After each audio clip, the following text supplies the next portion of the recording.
سورہ سجدہ ایک مکی صورت ہے، 30 آیات پہ مشتمل ہے اور توحید، رسالت، آخرت اور انسان کی تخلیق کے پورے فلسفے کو نہایت جامع انداز میں بیان کرتی ہے۔ پہلا موضوع قرآن کی حقانیت اور وحی کا مقصد۔ ڈاکٹر سار کے مطابق قرآن کا مقصد ان لوگوں کو خبردار کرنا ہے جن کے پاس کوئی رسول نہیں آیا تھا۔ یہ وحی انسان کو غفلت سے نکال کر ہدایت کے راستے پر لاتی ہے۔ دوسرا موضوع اللہ کی تخلیق اور قدرت کے دلائل۔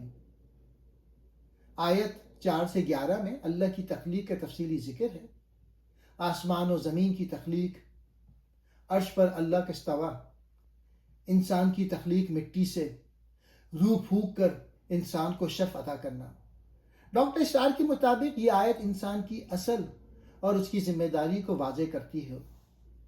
انسان کو یاد دلاتی ہے کہ تمہاری ابتدا مٹی ہے، تمہارا اصل کمزور ہے، تمہاری روح اللہ کی امانت ہے۔ یہ احساس انسان کو غرور سے بچاتا ہے۔ تیسرا موضوع آخرت کا انکار اور مجرمین کا انجام۔ آیت 12 سے 14 میں آخرت کے منکرین کا منظر پیش کیا گیا ہے، جب وہ قیامت کے دن کھڑے ہوں گے، اپنے اعمال پر نادم ہوں گے، واپس دنیا میں جانے کی خواہش کریں گے۔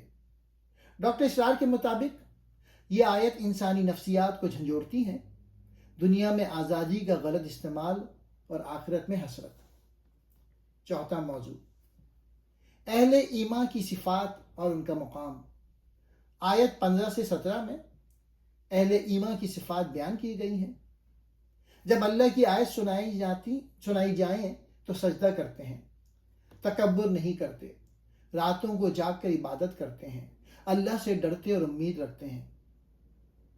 ڈاکٹر اسرار کے مطابق یہ آیات عبودیت کے عملی نمونہ پیش کرتی ہے، خاص طور پہ سجدے کا ذکر اس صورت کی روح ہے۔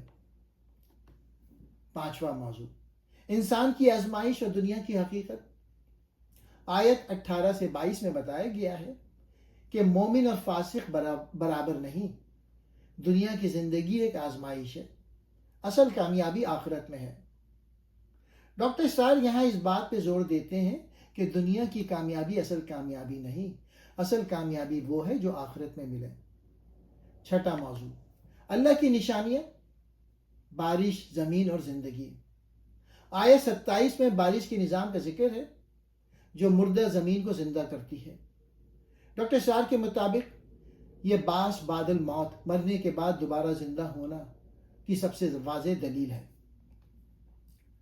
ساتواں موضوع مجرمین کا انجام اور آخری فیصلہ۔ آیت 28 سے 30 میں بتایا گیا ہے کہ منکرین جلدی عذاب مانگیں گے، لیکن اللہ کی مہلت حکمت پہ مبنی ہے، آخرکار فیصلہ ضرور ہوگا۔ ڈاکٹر اسرار یہاں بتاتے ہیں کہ اللہ کی سنت ہے کہ وہ مہلت دیتا ہے مگر چھوڑتا نہیں۔